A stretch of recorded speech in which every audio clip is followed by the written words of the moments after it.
সুপ্রিয় দর্শক শ্রোতা, আসসালামু আলাইকুম।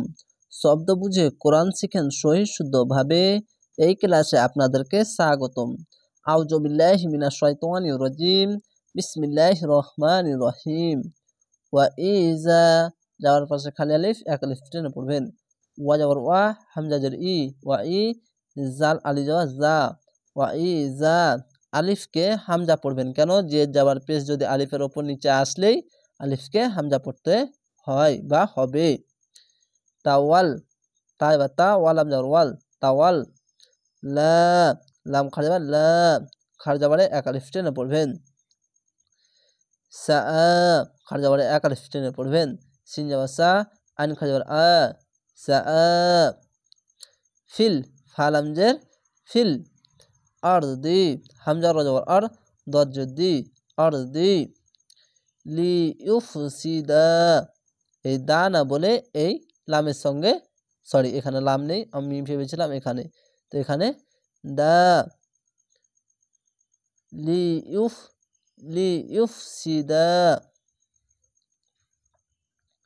ফিহা, জেরের পাশে ইয়া সাকিন এক আলিফ টেনে পড়বেন এবং জাবানের পাশে খালি আলিফ এক আলিফ টেনে পড়বেন। ফা ইজের ফি, হা আলি জবর হা, ফিহা। ওয়া ইউহলিকাল, ওয়া যাবার ওয়া, ইয়া হাফিজ ইউ, ওয়া ইউহ লাম জালি, ওয়া ইউহলি কাপ লাম যাবার কাল, ওয়া ইউহলিকাল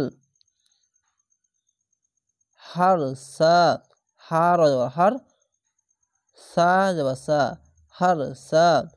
ওয়ান নাস, নাস, এখানে কেন নাস, এই লায়ের ওপরে লামের ওপরে কেন সাকিন দিলাম? এখানে ত আছে, তার জন্য এখানে থামতে হবে, তার জন্য এই শব্দের শেষ অক্ষরে সাকিন দিতে হবে।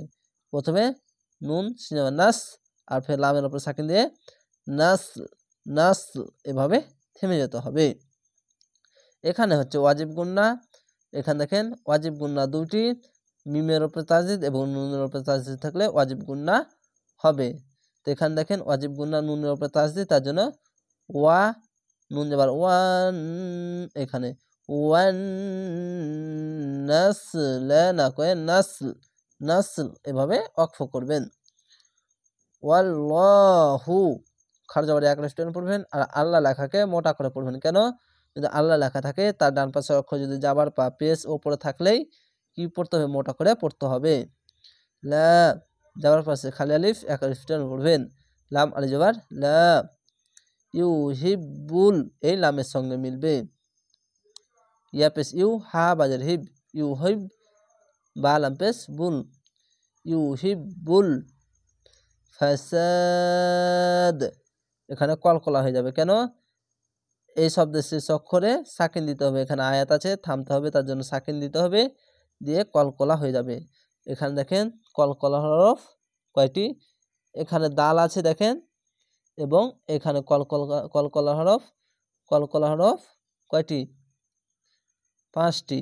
দাল, জিম, বা, ত এবং কফ, এর উপরে প্রত্যেকটির উপরে সাকিন আছে। তো এখানে দেখেন এখানে দাল আছে, কলকলা শব্দ, আর এখানে দেখেন দাল আছে, তার জন্য কালার দিয়ে দিছে। এই জাবারটি মনে মনে বাদ দিয়ে সাকিন দিলে কলকলা হয়ে যাবে। তো এখানে 3 আলিফ টেনে কলকলা হবে।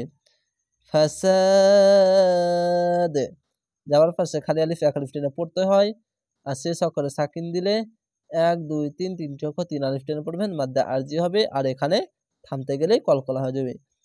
ফাসাদ, এভাবে ধাক্কা মেরে কলকলাটি হবে।